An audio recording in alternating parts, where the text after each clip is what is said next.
Exodus 14.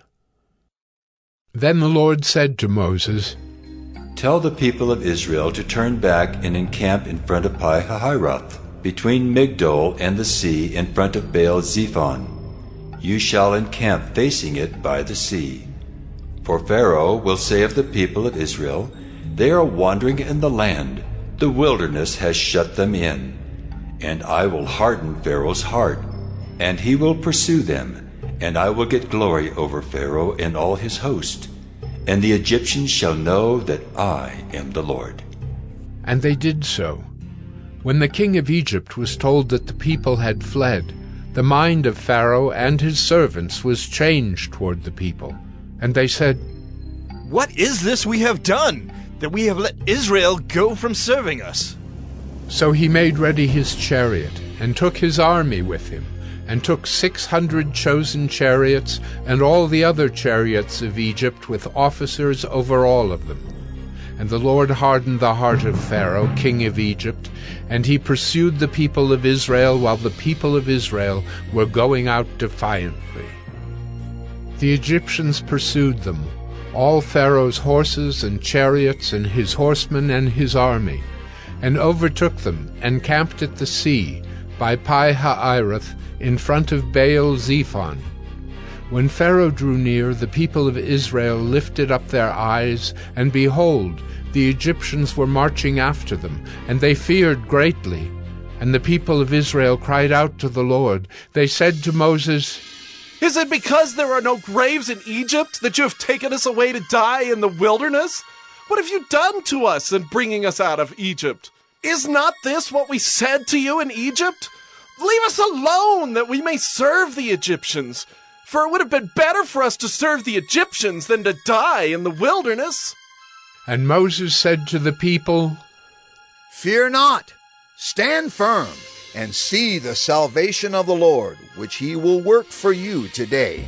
For the Egyptians whom you see today, you shall never see again. The Lord will fight for you, and you have only to be silent. The Lord said to Moses, Why do you cry to me?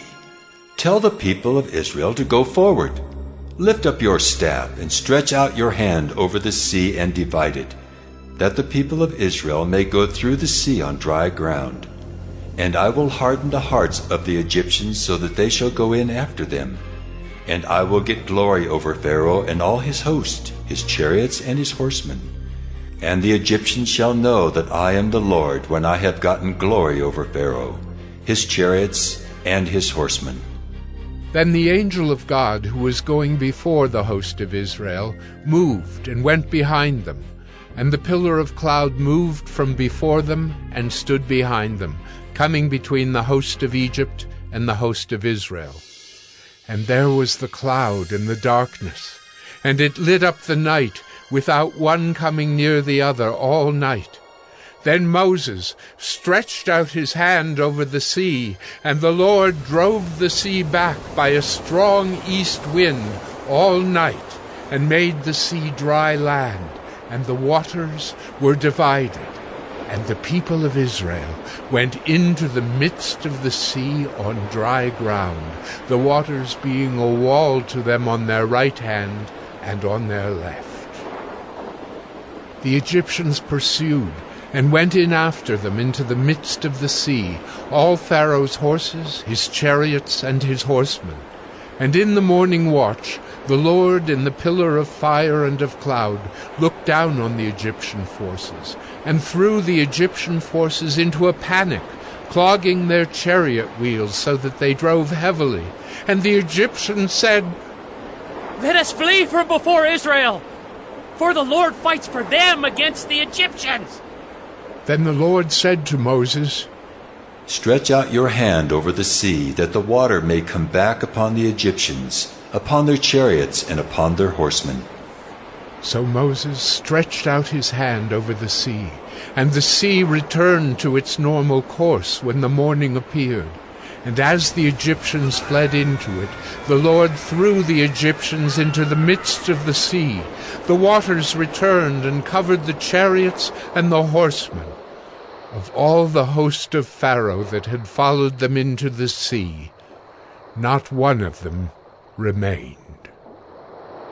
But the people of Israel walked on dry ground through the sea, the waters being a wall to them on their right hand and on their left. Thus the Lord saved Israel that day from the hand of the Egyptians, and Israel saw the Egyptians dead on the seashore. Israel saw the great power that the Lord used against the Egyptians.